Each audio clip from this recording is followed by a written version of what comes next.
Okay, welcome back. All right, I think we left off at it was time for us to attack. So let me get the rulebook open, and yep, okay. I definitely need to make a player aid of like the turn order stuff. Like this is what you do at this phase. That would be very helpful because I keep flipping through the rulebook to get these things right. But okay, so we still have this pocket of nastiness here. And then we have this new guy that showed up there. And all Hodges needs to do is just hold him off. We don't necessarily need to win. Just hold him off. And then, of course, try not to get injured. So, coming down to here, the Germans are going to attack the surgery this time. Because there's 4 characters there. Whereas there's only 4 here. And I can check the rule book, but I think it's even more characters because this counts as more than 1, but I'm not sure. I'll have to check if the Germans actually count that way. But we know for sure, oh no, you know what? We have 4 here, so now I do have to check. So apologies again for not remembering, but this is an important thing to know and get right.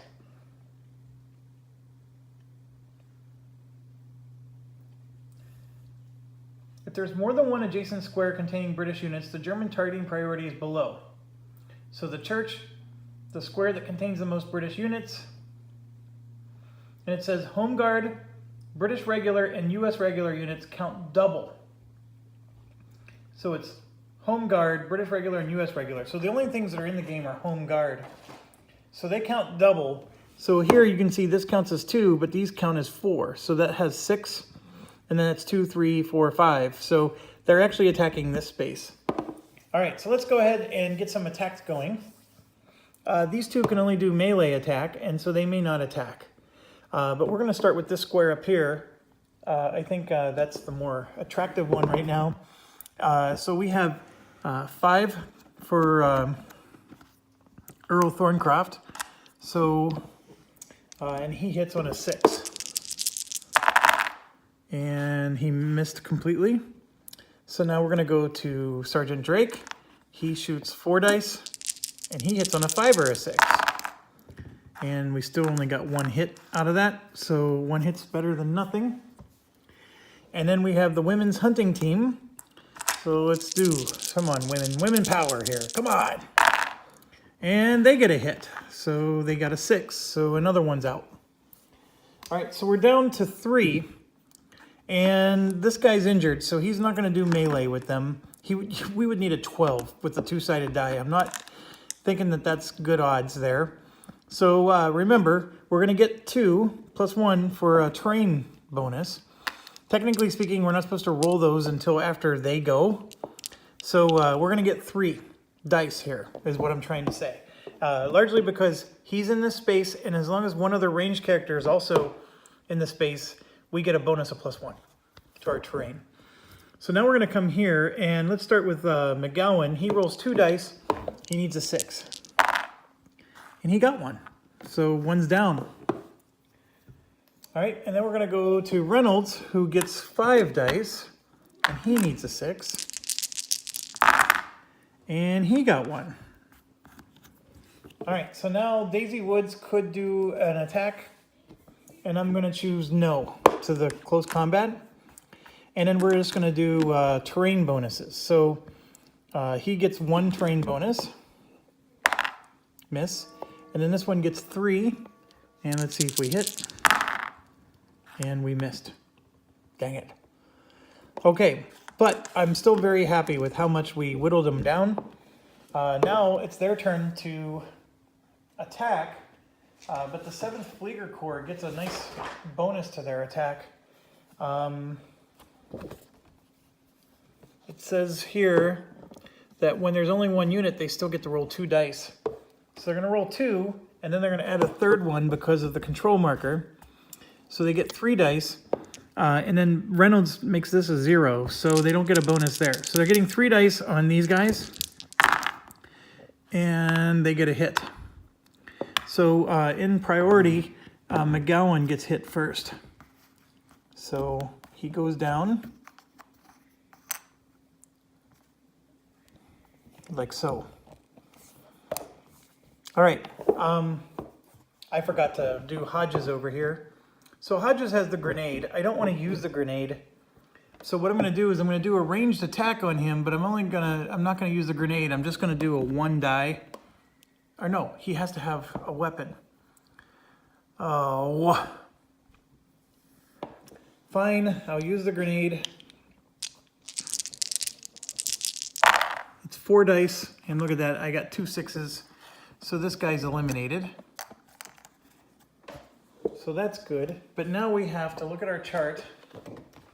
And he's using a Mills, so we roll a 1d6. And if I roll a 1 or a 2, I lose the grenade. Otherwise, I get to keep it. So let's try this. And of course, I lose the grenade. All right, so that was a big, costly thing to kill 1 guy. But we did it. We made it through. And now we go to the recovery phase. So during the recovery phase, I'm going to roll for the teacher. I got a 5, and then we're going to roll. Blue is Betty Tanner, and red is the bar patrons. They're going to try to heal. And neither of them healed. So we have a lot of injured people, and they're not really healing very fast. So this is a bit of a problem, but it is what it is. So I think that brings us to the end. So we go to the next round. I'm just checking real quick to make sure I'm not forgetting anything. During recovery. Nope, that's it. Okay, so now we go to...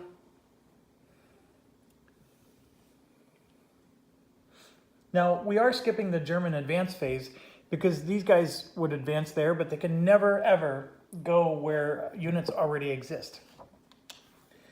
So we move to the next phase, and that means the turn marker goes to 6. All right, so now we are back to the strategy phase. So do we try to do this again? These technical cards haven't been that exciting so far.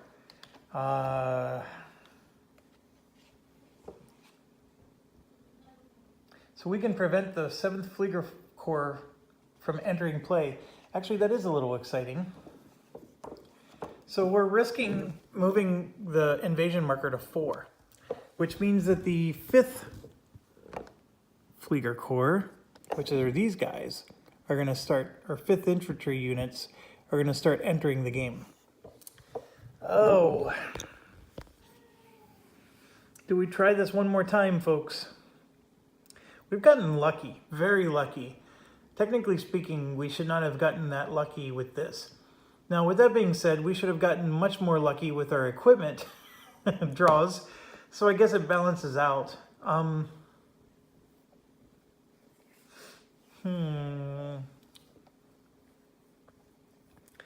the way, in case you were wondering, we obviously move them to the left when we know that they're not the chaplain, because the character event cards. The Reynolds would have moved to the right. And what does that mean when you move him to the right? If there's ever an activation of the chaplain, like we're getting near the end of the game or some event causes it, then we have to determine who the chaplain is, right? It could be any of our villagers. The first thing we do is if there's characters that are in that rightmost box, the 18B status, those are basically highly suspicious characters, and it's going to be one of them. So Reynolds could have been our chaplain if we didn't find the chaplain through the means that I did. So that's just something to bear in mind when you're playing the game. So back to what we're doing. Once again, the British strategy card is going to give us some flavor and just make the blue die better. So that way the invasion marker doesn't go up. There's a part of me that thinks if we keep this invasion marker low, and get to the end of the game. We have so many wounded units. I'm not sure I can handle having units spawning in 2 different locations in 1 turn. You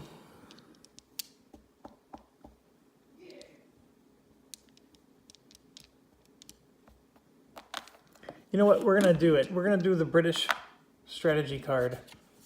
So let's just lay low for a bit. So coastal defenses, 5.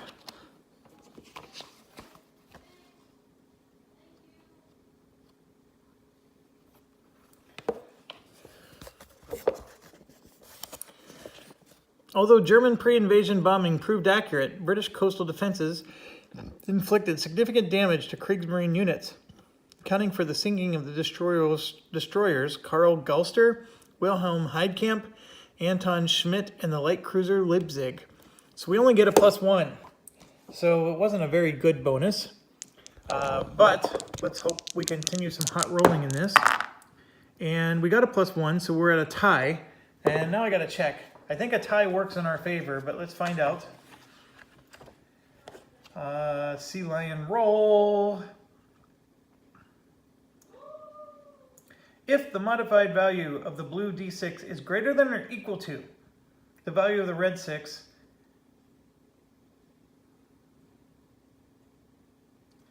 advance the invasion marker. Oh, hold on. Oh, it's saying that the red die is ours and the blue die is theirs. So my apologies. That's not what we were doing, but I mean, you can pick any die to be the British die. But it's saying that the red die is the British die and the blue die is the German one. I never do that because I usually just assume that the red die is the enemy. So we're supposed to add 1 to the British die, and if the British die is equal to, the Germans still advance the phase. So in this situation, the red die was supposed to be the British die. But that's not how we've been playing the whole game. And it's definitely not what my intention was when I rolled. So I'm going to say that it's a tie. And then next round, we'll make sure we fix this. So anyways, like I said, it does not matter. I know what the rules say, and I know some people get bent out of shape over this. It doesn't matter as long as you're consistent. But in this case, I will switch it to be correct next round. For now, I did say that this was the British die, and so I'm going to make that a 4. And then this is a 4, so that's a tie, and that means we don't get the benefit of the German card, and it still advances. See, that's sort of the regret I have for not taking the German card. Okay, so moving on to the next step. We do the equipment phase, which has so far not been very exciting. So let's see, we get a De Gaulle. Yay. Not excited about that either. Okay, next is we do the tactical event, which we skip because we did the British strategy card. And then we get 119. Okay, this is an interesting looking one.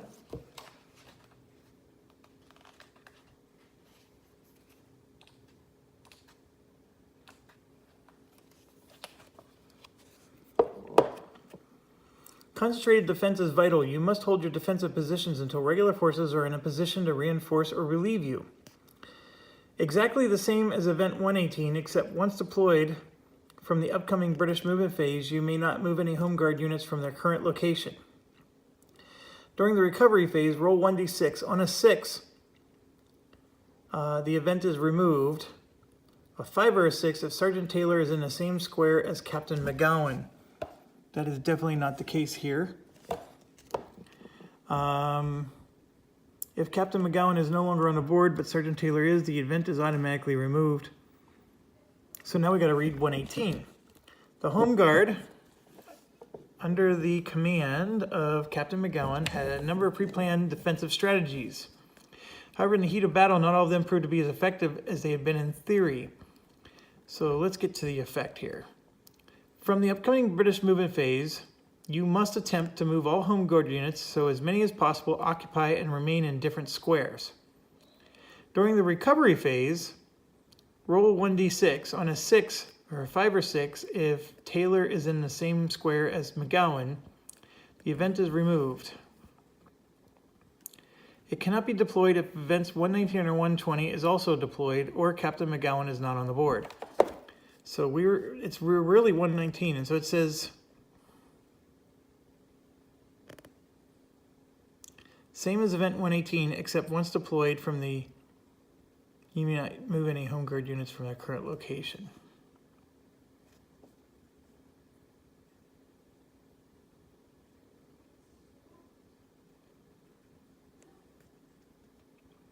Okay, so this says from the upcoming British movement phase, you must attempt to move home guard. This says event 118, except once deployed from the upcoming British phase, you may not move any home guard units from their current location. So I'm assuming we ignore that. And then the recovery phase, we do the 1d6 roll, but it explains, like, I don't understand why it's saying it's exactly the same as 118. It's not exactly the same. In 118, you move the units, and here you don't. So, so I'm going to assume the correct interpretation of this is that they're not allowed to move. And then I'm going to try to roll this 6 to make the event go away. And so we are on turn 6. I definitely don't want to do the Reynolds one, so we'll do this. And they're not allowed to move. So I think that's mostly okay. I mean, we wanted to move our injured guys to the surgery, but the doctor's not there anyways at the moment. So they're not allowed to move, and then we have to roll 6 during recovery to make it go away. All right, fair enough. Okay, so moving on.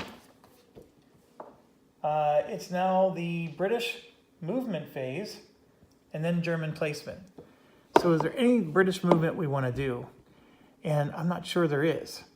I mean, the Drayden Fox thing, I'd like to move, but like we said, we're at our stack limits. I do want to move this South Sussex Hunt Club. So I get 3 movement with them. And I think what I'm going to do is I'm going to just put them there. So we're preventing the west from moving too far forward. This is a weak corner. I am concerned about that, but for now we'll leave it be. And these dice rolls, the 10 is possible, but the 4 and 5 are unlikely. And this one's a 2 and a 12, so also an unlikely position. So that's why I'm trying to just cover the more critical ones. Okay, so if they come in the East Orchard up there in that corner, you can see that they'll march into the East Orchard and into Orchard Lane. They'll actually get 2 positions on us.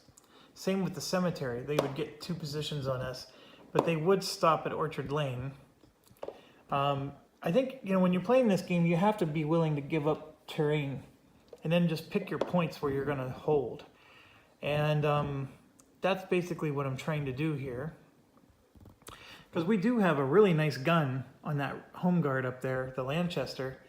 So Taylor is pretty darn good. But we're just going to leave it be because we are going to need him if he gets attacked from up there. We could move the Reverend.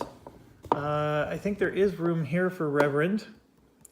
But I'm going to leave him for now. Yeah, I'm just leaving everything be. So let's move on to Germans. So we're going to do the 7th Flieger Corps first. And I'm just making room here to move this card. Okay, so we're going to deploy the 7th first. I rolled a 4. So remember we're on turn 6. Okay, so if I roll a 4, they're coming from the east. All right, so next we roll a 6, and they're going to come from the east in this exact spot right there. And then, like we could have done the tactic that makes the 7th not show up, but I didn't do that. So now we're going to figure out how many units get placed. And I rolled an 8. This is not good. 4 of them are showing up. So 1, 2, 3, 4. So Hodges has to hold them off with a melee attack. That's not going to happen. So Hodges is in trouble. All right, so we're gonna leave that be, and now we gotta do the 5th light infantry. So we're gonna roll for the number, we get 11. And again, it's turn 4. And 11 is also from the east. See, this is where it's bad. Very, very, very bad. They're coming in at 8, which is the exact same location. Oh, no. And it's a 6. So a 6 is 3 units. So we've got 3 from the 5th as well. And I'm going to just set them right behind, just because we want to keep them separate for now. But yes, so we now have a giant stack there. And we may want to start moving out of the surgery, but it's too late. We already did our movement. So the Germans get the element of the surprise here. And they do a movement phase, but they don't actually move because the 1 unit is holding them off, which is good. Now we do our combat. There is no way we're going to do melee combat with him against all those units. So he's going to take a barrage from all of them attacking, and there's nothing we can do about it. Absolutely nothing. But we do have 1 unit here to kill, and we have a lot of dice that are shooting at him. I'm going to just start with Reynolds, who gets to roll 5 dice. And he rolled 1 6 right here. So this one is gone. And here's another important point. I had exactly 4 here. And so there was this kill pile that was like that. This kill pile, if we ever need another one, the kill pile refreshes and they don't deploy on the turn that you needed it. They deploy the next turn. So next turn, because we didn't need one from the kill pile, this kill pile stays as it is, and the one we just killed goes onto it. But next turn, they're going to want to deploy, and then what's going to happen is this is just going to flip and no one actually deploys. So we're going to get like a whole turn of peace from the 7th Flieger, and that worked out wonderfully for us. Now, granted, there's a whole bunch of them there, but still, new ones will not deploy next turn. And so that's a nice side bonus. Now, everybody else could attack, and there's nobody to attack. So we're done. So now it's their turn, and we just got to survive the carnage. And we have the German combat factor here. And you can see here there's 4 7th Flieger Corps. So he's going to get a die roll of 5. Okay, he does not get a bonus because his number is 0 there. And there are no German control markers, so he's going to roll only 5 dice. And of course, they're attacking Hodges. And we did not get lucky. So Hodges takes an injury. And then we have 3 for the 5th Corps. And if we go to 3, the 5th Corps only rolls 2 dice. So the 5th Corps, or the 5th Infantry, whatever, you're going to hear me use the wrong term. It doesn't matter. The 5th is only going to roll 2 dice. So the 7th are a lot more elite than the 5th. So we could still die here if he rolls well, but let's hope we don't get a 6. And we got a 6. So Hodges is dead. He is out of the game. And then what's even worse is they are advancing. So they all come out now, and they take the square.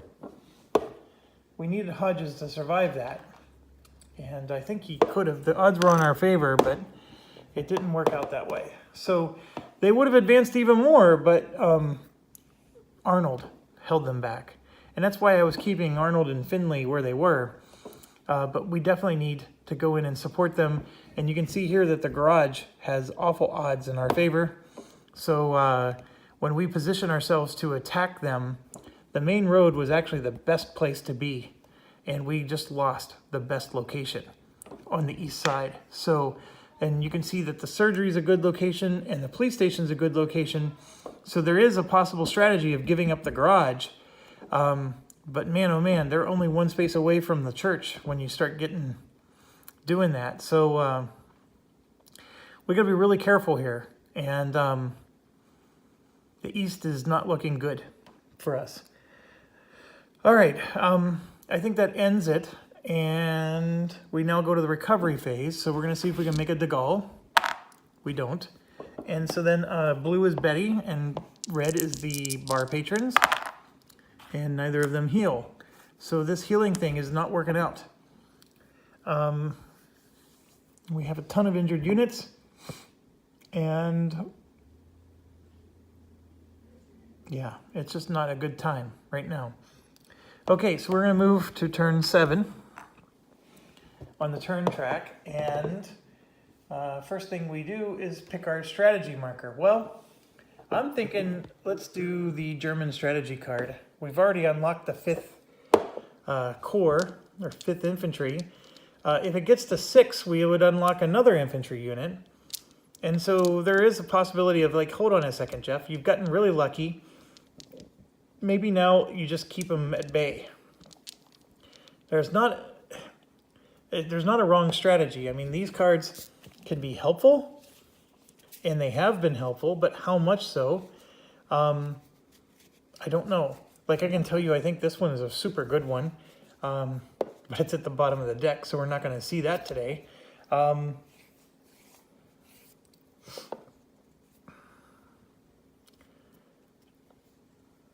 There's a part of me that wants to risk it. We do have the ability to have a round of peace. And then we also have the ability to prevent the 7th from deploying. But the 7th won't deploy at all this turn. So right now we have 2 tactical cards we're not going to use.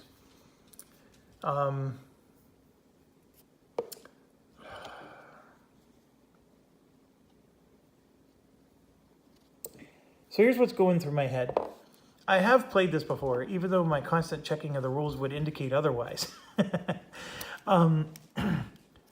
These units here, they only come out through tactical events. Or maybe they come out another way, but they have amazing... he gets to roll 5 dice. This one gets to roll 6 dice. They come with their own equipment, so you don't need to put equipment on them. And even on close combat, they have the best die roll possible available to them. And they move no matter what, because you can see the 6 there. So no matter what you roll, you get to move. And even while injured, they still attack with 4 dice. These are the regular infantry units, the British and the Americans. So that's the key thing here.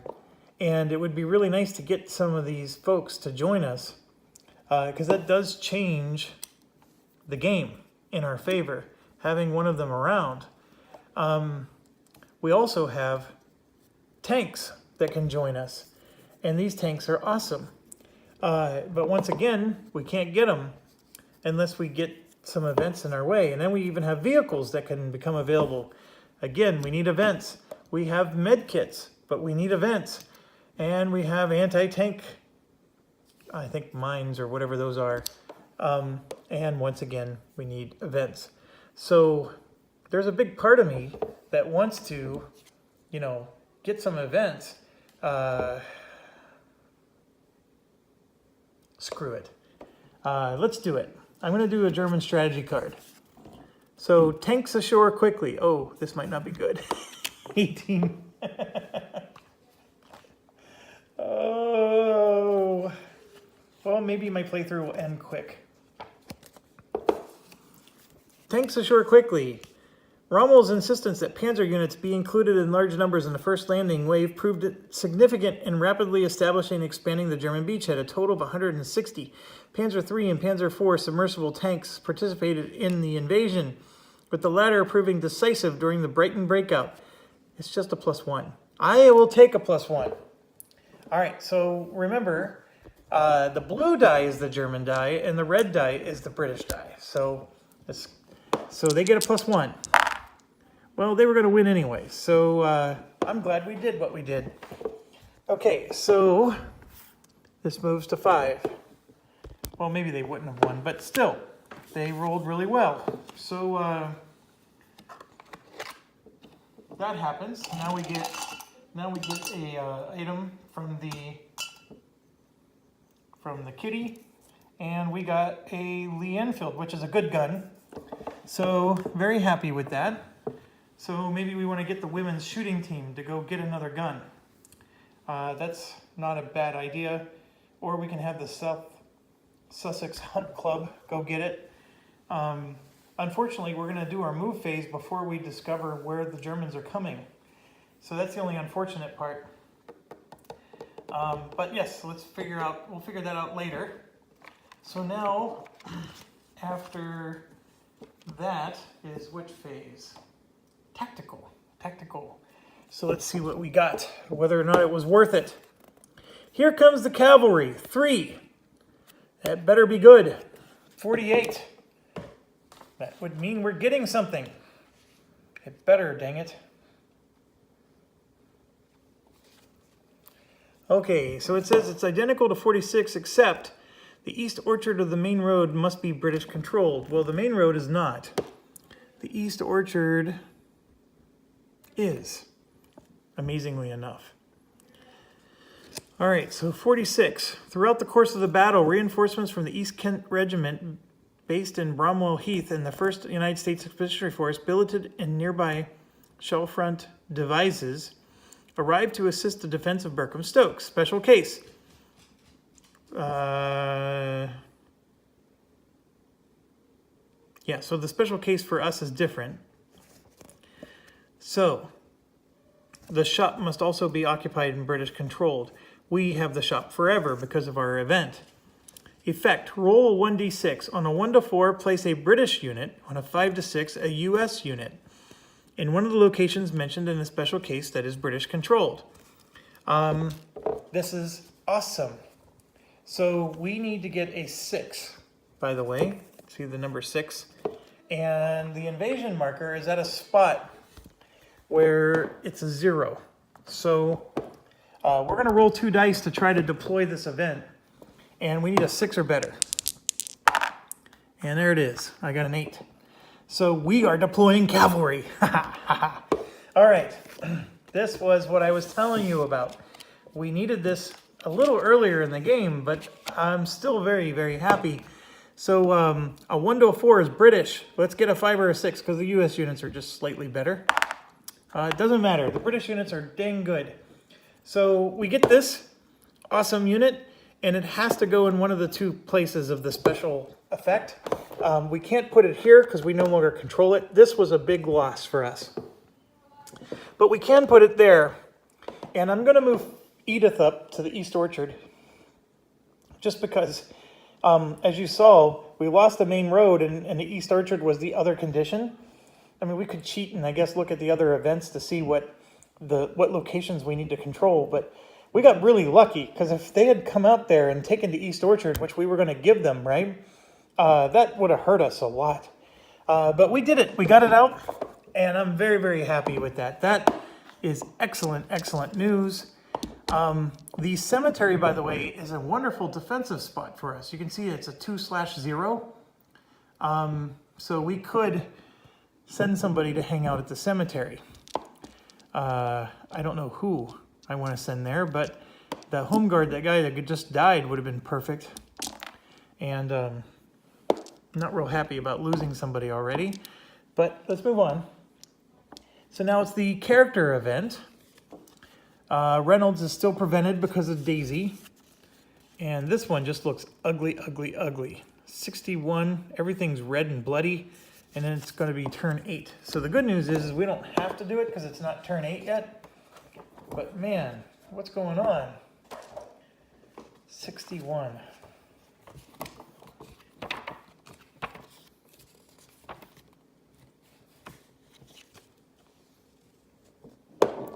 This event replicates efforts by the village defenders to unmask the traitor within their midst. Any one character may be selected each turn to attempt to identify Chaplain.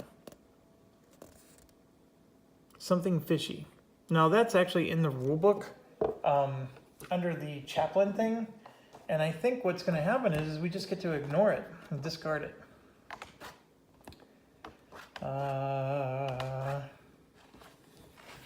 Yeah, right here. Once this event has been deployed, any character may attempt to reveal Chaplain. The process is identical to what Sergeant Drake does, except you choose which character will do it. Only one attempt may ever be done in any turn.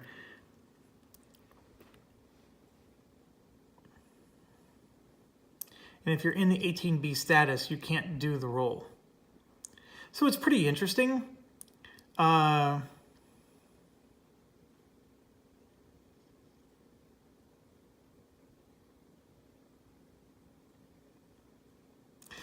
it's saying that if you roll yourself, you get activated. That's pretty crazy. We're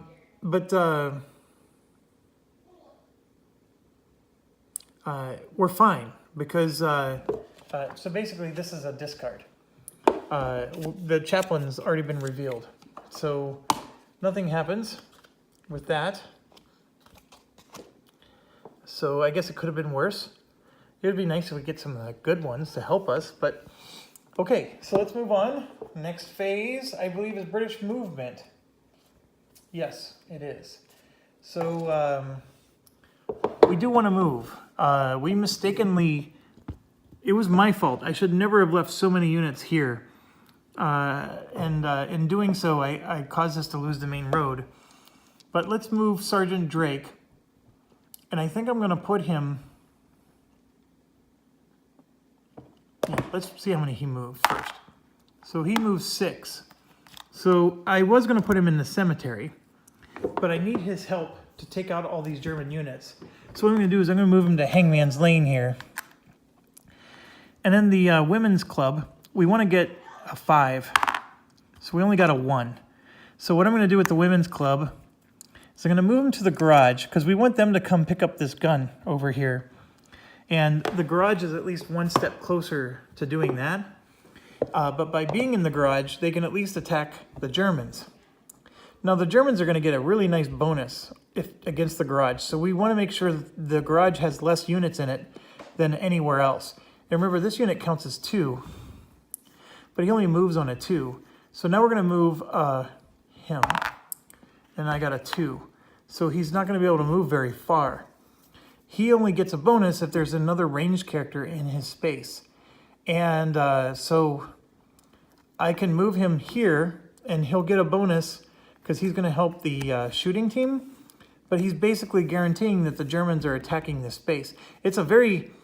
I mean, we're going to get a nicer reward because this becomes a 2 for us, but it's going to guarantee that they're going to attack. The only other option is to move him here, but there's no chance I'm going to get... I mean, Webley's my only chance of getting a ranged attack character in his same spot.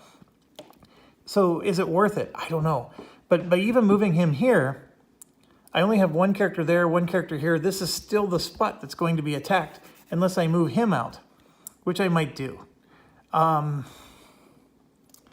What I should have done was waited to move him and see if I can move my injured guy first. That's what I should have done. That would have been the smarter thing to do.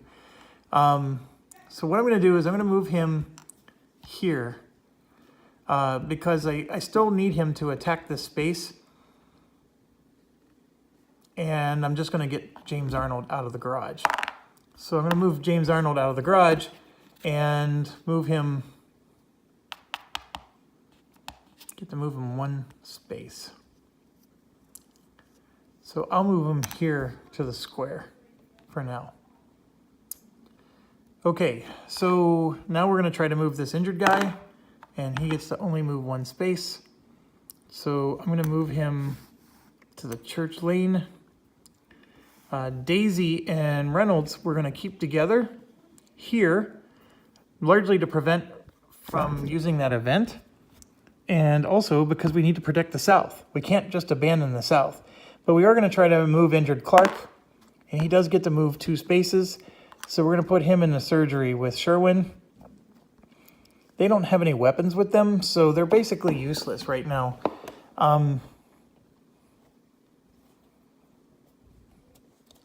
Yeah, I think that's what we're going to do. So now who would be attacked? Who would the Germans attack in this situation? So let's look at the priority chart. It says character or officer that no, I'm sorry.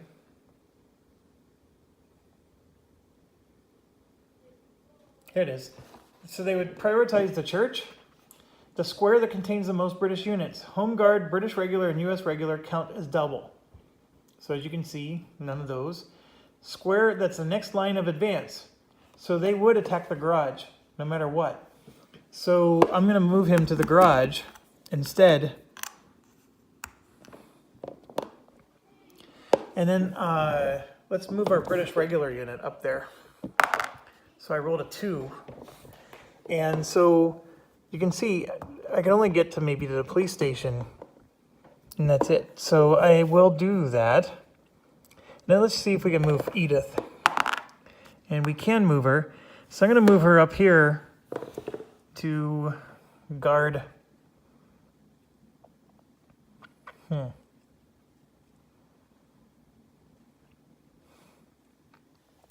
Yeah, she'll guard the corner. Not that she's going to do anything for us, but she's just going to basically hold them off if they appear up there.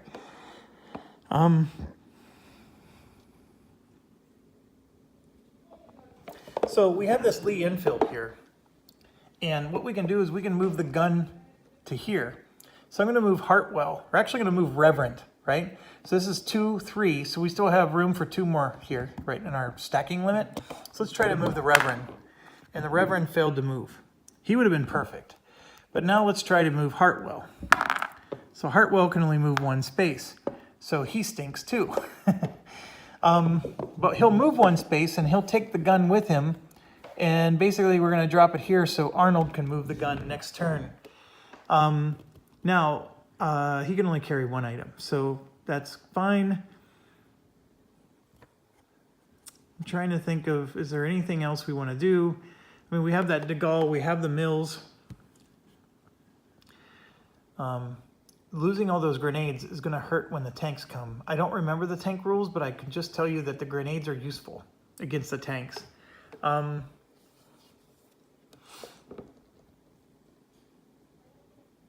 think we're going to sit still for now. That pub is very heavily defended, which is great. It's in a weird corner, but basically wherever Betty is, everybody in her space gets to do double attacks during melee.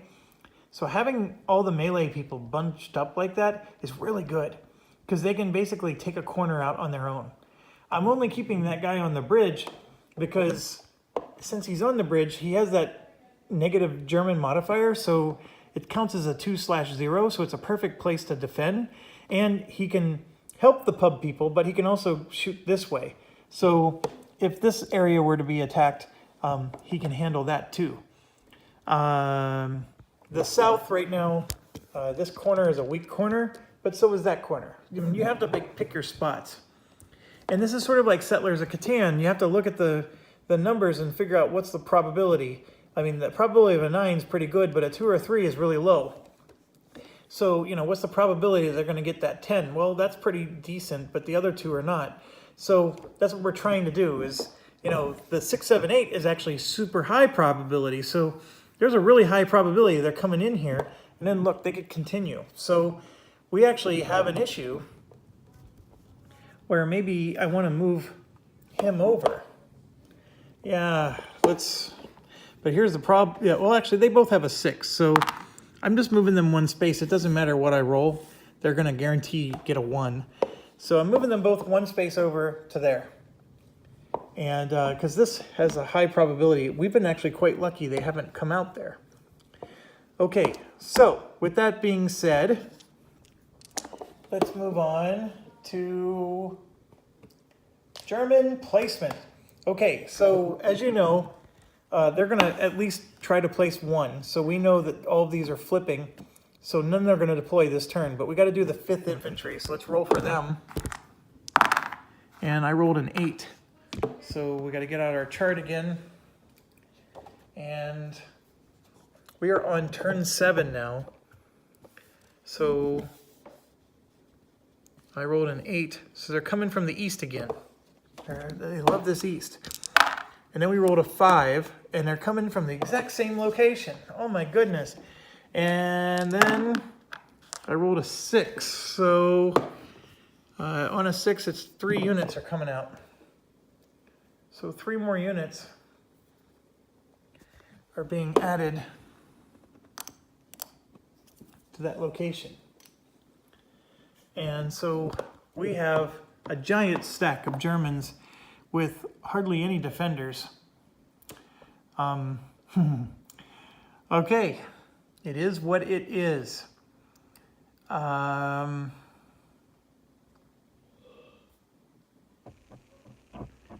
forgot during the last recovery phase to roll for this event, because with this event, they were not allowed to move.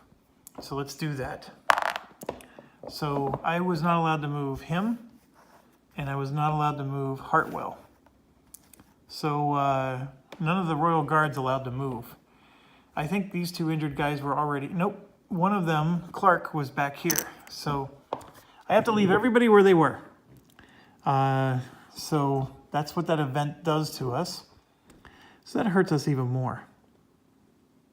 But everybody else was able to move like we did. Okay, so British attack. We gotta crank on these Germans, and they're gonna get huge die rolls against us. So we're gonna start with this guy, Thorncroft. He gets 5 dice.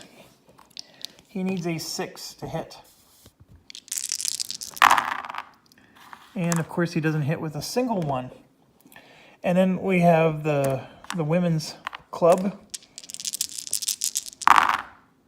And they miss completely. We are playing awful game here. Okay, now we're gonna do the sergeant, the police officer. He hits with a 5 or a 6, and he hits just 1. So we're gonna kill 7th Flieger Corps. First, I think we get to choose, right? Let me check.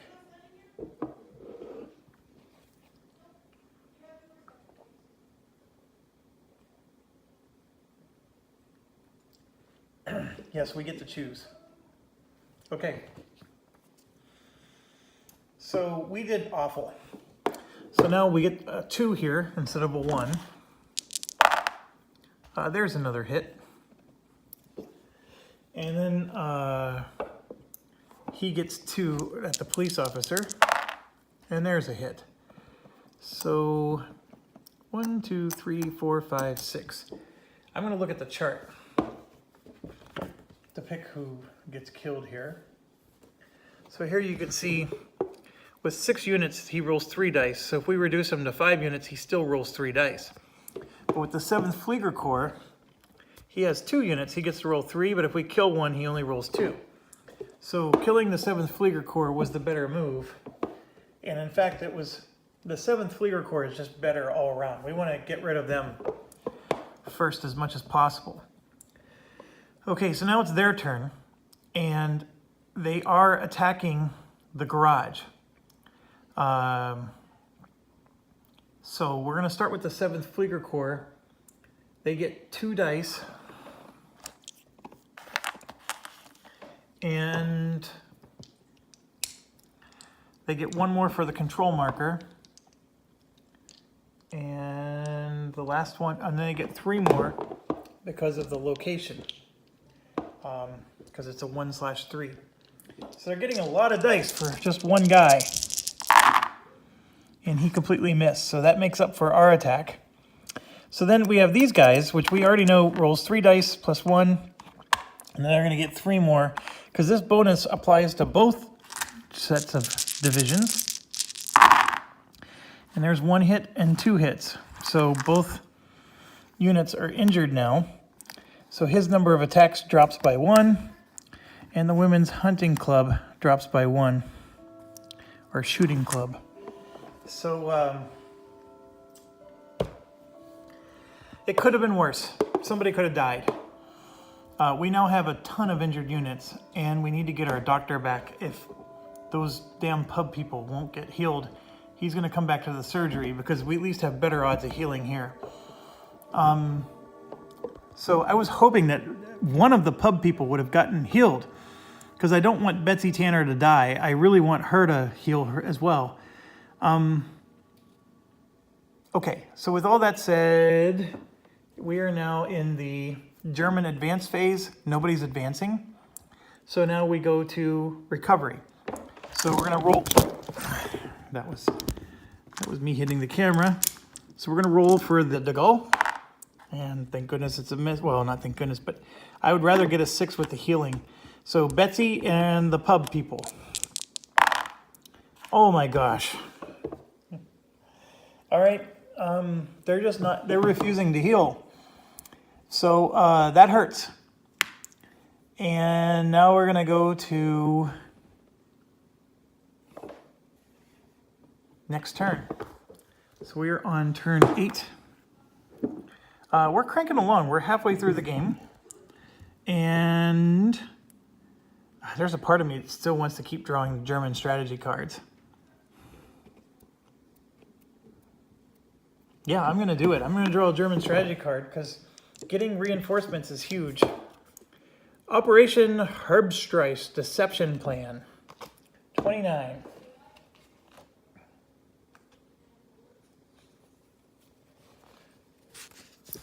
On the evening of June 5th, the light cruisers Emden, Nuremberg, and Köln, the gunnery training ship Brems, and the other light naval forces left Kiel, with the liners Europa, Bremen, Gneisenau, Potsdam, and 11 transport steamers. On Operation Herbstreich Autumn Journey, a feint simulating a landing against the English east coast between Aberdeen and Newcastle. In the event, whilst a number of senior British commanders fell for the deception, Churchill overruled them and endorsed General Brooke's decision to rapidly deploy armored reserves against the landings. For the purpose of this event, students may assume the British took the bait and delayed mobilizing their reserve forces. So +4 on their roll, and they get the blue die.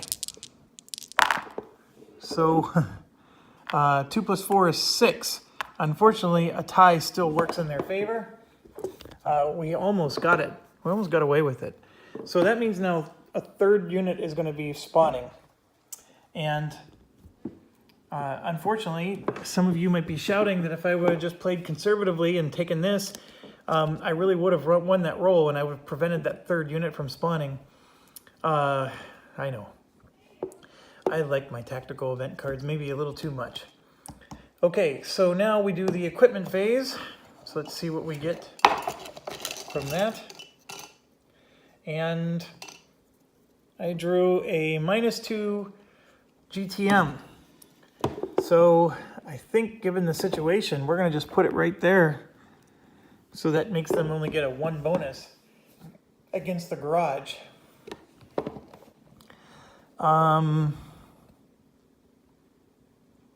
Should I put it somewhere else? No, I'm going to leave it be. I think that's the best place right now to put it. Okay, so after that, tactical events. Let's see if it was worth it. Here Comes the Cavalry 2! I think we like Here Comes the Cavalry. I think those are the good ones. So let's see, what do we get? 47. It's about time we're starting to get the good ones. Identical to 46, which was we're deploying a unit, yes. Special case, the East Orchard, the main road, or the bridle path must be British controlled. So we do. We have East Orchard, as you know, up there, and we have the bridle path. So we're going to get it. So let's roll to see if it's American or British. And that is an American unit, so even better. All right, so I can put him up in the East Orchard, but I think I'm going to put him right here in the bridle path, and we'll set him there. So we're starting to get some nice forces to help us out here. The alternative that would be nice is if we could finally draw some good weapons, which we have yet to do. That Lee Enfield is the best weapon we've gotten so far, and I'm not going to complain about it. That is a nice weapon, but we should have like a whole bunch by now, and we don't. So we're done with that. Now we got to do the dreaded character event. Okay, let's decide. Do we want to deploy a tactical event? Yes, actually we do. It had to be this one, and we needed to get a 6. So my apologies. We don't have this yet unless I roll a 6. Oh, I got a 12. We're deploying, baby. Okay, so this is the one we deployed. So that means that the other two tactical events we can't deploy because you only do one a turn. And I also forgot to see if this goes away. So I need to roll a 6 to make it go away. It didn't. So that we still can't move our home guard units. Okay, now character event card. Reynolds is still prevented because Daisy's with him. And we're on turn 8, so we could theoretically do this home guard one. I can't even remember what it does anymore. But let's see this one. It's 112.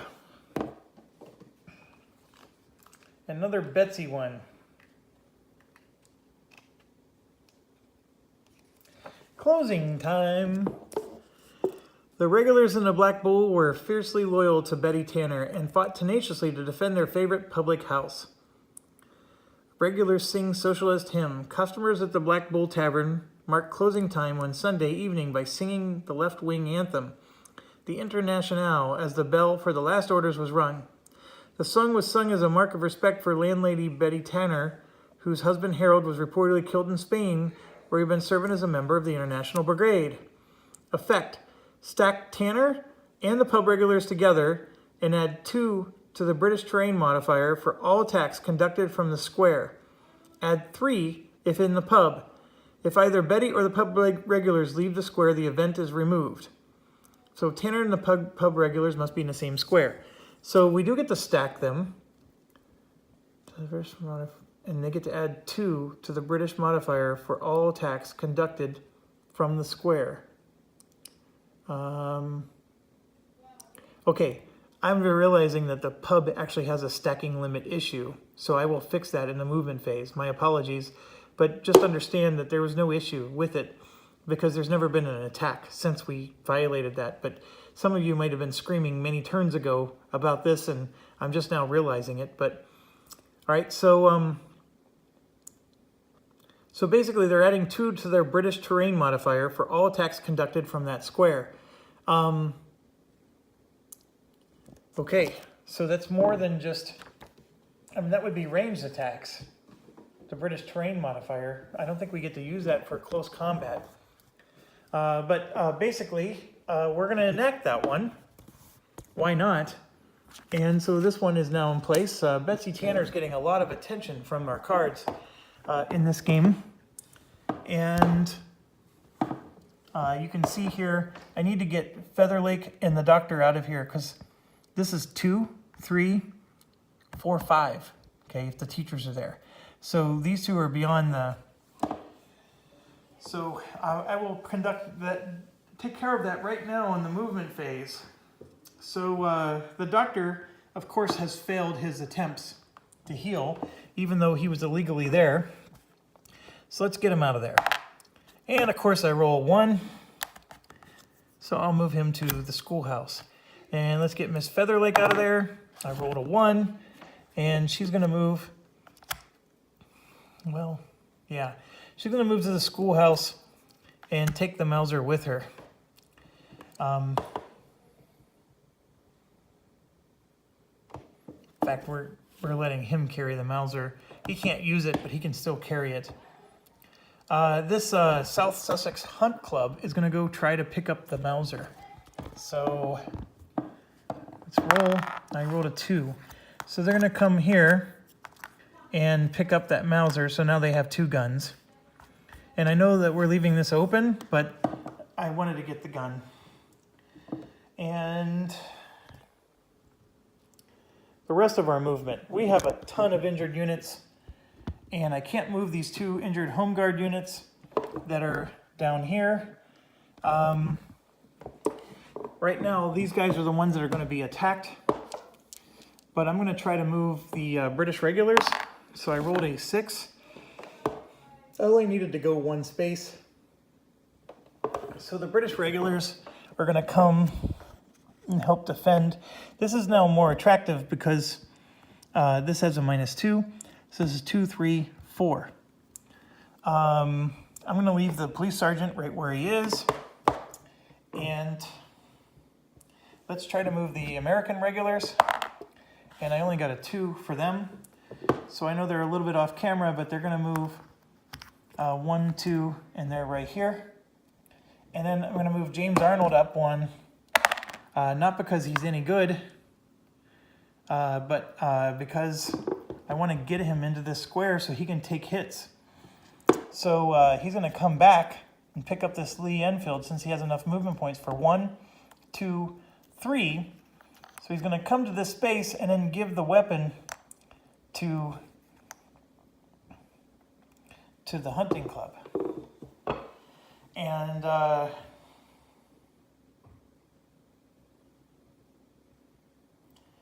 think that leaves it, so 2, 3, 4. Yeah, so that's our 5 stacking limit for the garage. So now these guys would take the injury first, but then he would take it second before any of these guys would die. And I'm not moving them out. We got to clear these German soldiers. So we're going to leave everything else be. And now it's German placement. And unfortunately, there's a lot of German placement that's going to happen right now. So first of all, let's do the 7th Flieger. I rolled an 11. So the German Flieger, we're on turn 8. So I rolled an 11, so that means they're coming from the west. So now they just changed their direction. And I rolled an 11. And sure enough, they're coming from the exact spot that our South Sussex Hunt Club just abandoned. So that was just awful luck. But they're coming here. And then I rolled a 7, which is 3 units. They're spawning here.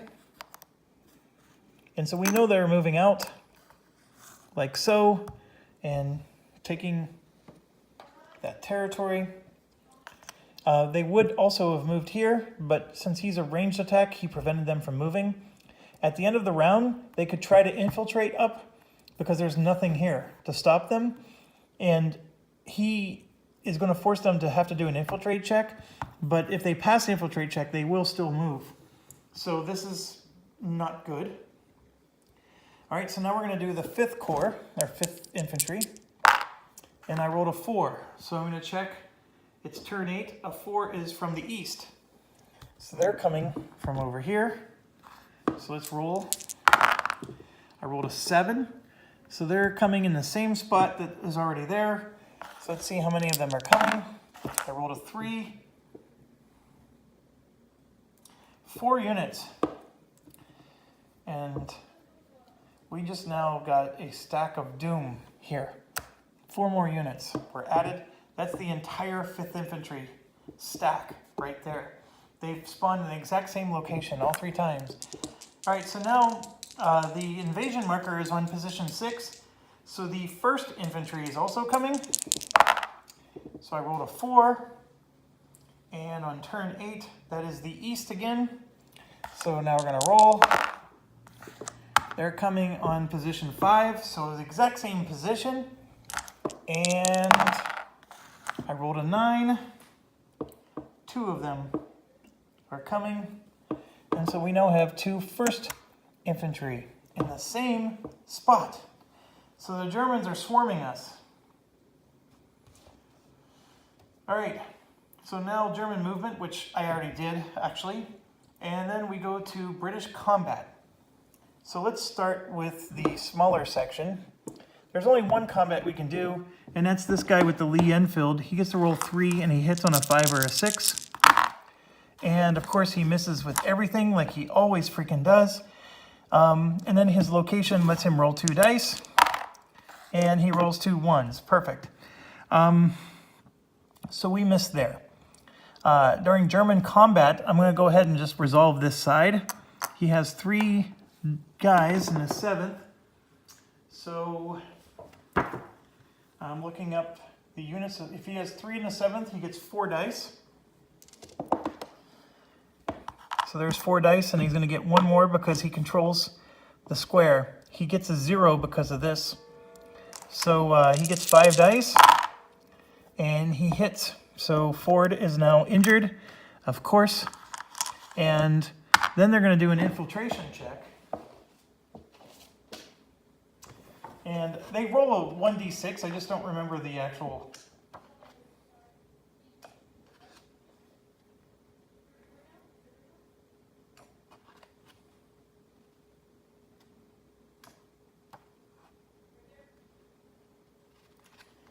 All right. They roll a 1d6 and compare the result with the infiltration number on the counter. If the roll is less than or equal to, it moves. So the number on the counter is this 5. So there's a real high chance they're going to get to move. I rolled a 6. Oh my gosh. He does not move. So we got lucky. And the fact that Ford's injured doesn't help us. Not even in the slightest. That was just pathetically awful.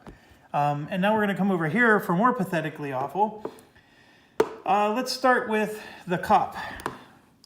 So 1, 2, 3, 4. He hits on a 5 or a 6. 1 hit. So we're going to take out the 7th.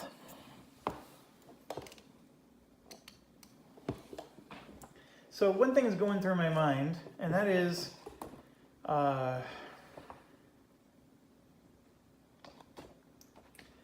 if you look at the women's hunting club or shooting club, you'll see that they have one gun that hits on a 6 and another gun that hits on a 5 or a 6. How do I handle that? So I just want to make sure.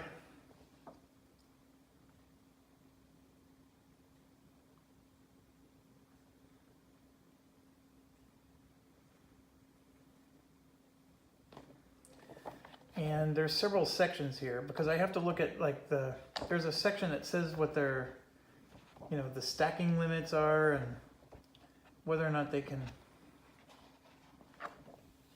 equipment limits. So villagers carry 3 pieces of equipment.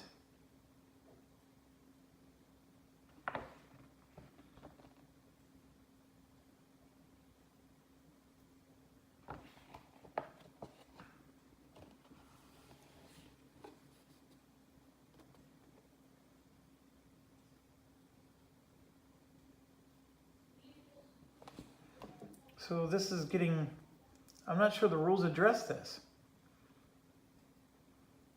So it says that villagers can carry 3 pieces of equipment, or equip 3 pieces of equipment, not just carry, equip. Let me make sure. Oh, they can carry 3 pieces of equipment.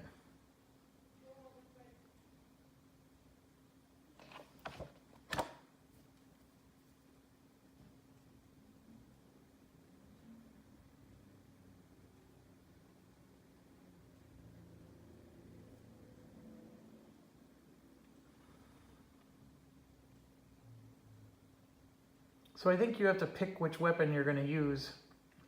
You don't get to use the other one. I did not know that. My apologies. So these villagers don't get to use both the shotgun and the Lee Enfield. The Lee Enfield is still better than the shotgun, but it means that the shotgun would go somewhere else. And so, like, for example, I would give it to, one of these home guards who don't have a weapon. And that's fine. We'll take care of that later. That also, I think, means that the pub regulars can't equip both the pull cues and the other thing. So what I would do is I would give the pull cues to Miss Featherlake for when she left that place. She would carry those with her so she can at least have a weapon with her. And so now you can see there's 3 units that all have 1 weapon equipped.